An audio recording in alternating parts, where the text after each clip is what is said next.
امتو داغ امتو امیر دا حضرت معاویہ رضی اللہ تعالیٰ دور دے یو کافر ملک کی یو کافر پوجی و مسلمان غلام پر مخ ورو ظلم ہے وہ کو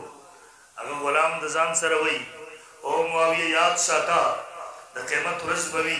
دا اللہ دربار بوی زمان لاسون استا گریوان بوی معاویہ تچر مسلمان تبوس نشے کبلے مسلمانان انتقام نشے غسترے بہتر مسلمانان و حاکم و حکمران ولی جوڑ شوئی آواز سو رضی بس چھا معاویہ رضی اللہ تعالیٰ طرف رسا اب بیچے نشو اب بیچے نشو خدا سے خلقو محمود غزنوی شپی خبری کی چی چاہتے ہیں اسی کی ظلم زمان پر آئی کہ شروع دے خوب نور زی پاسی رو شپی خپل باندے پاس باندے کی نہیں بند وہی شپی خپل پاس باندے کی نہیں بند وہی ظلم کمزی کی پا مسلمان دقا سینو زمان استار دے موجود ہوئی پسام دے صاحب بیچے نشو کسانے ولی گل دے ازاد کو روے وقت نتوی تچاو رہا لے تا چا ظلم کرو اسو کو کمزے ہو پورا معلومات حاصل بے خپل سفیر راواری خپل دبری باری پوجور مشران راواری اوی سر مشورہ کئی بے ہوئی تو وی پلانکی ملکی کافر پلانکی کافر پوجی گریفتار اول دی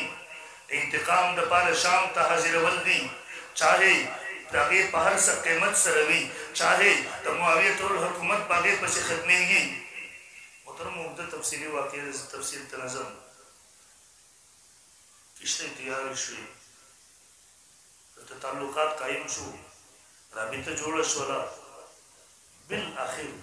اگر پوجی تا بندرگان روچت کو معاویہ رضی اللہ تعالیٰ تا شام تراور سو معاویہ رضی اللہ تعالیٰ تا مسلمانان ادھر سے مجمرہ واری بیدت و اراشہ بدل واخل انتقام واخلا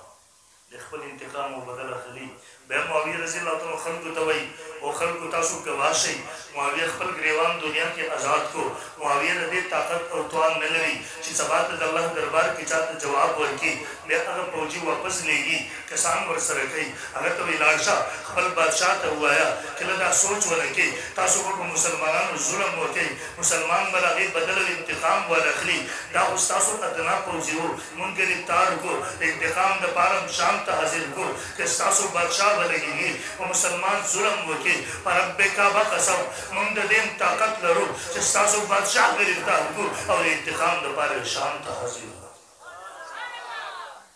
منصد تعلق دے زمون لوگا ہوئی سر اس وقت وہ معزز تھے زمانے میں مسلمان ہو کر ہم خوار ہوئے ہم ذلیل ہوئے تاریخ قرآن ہو کر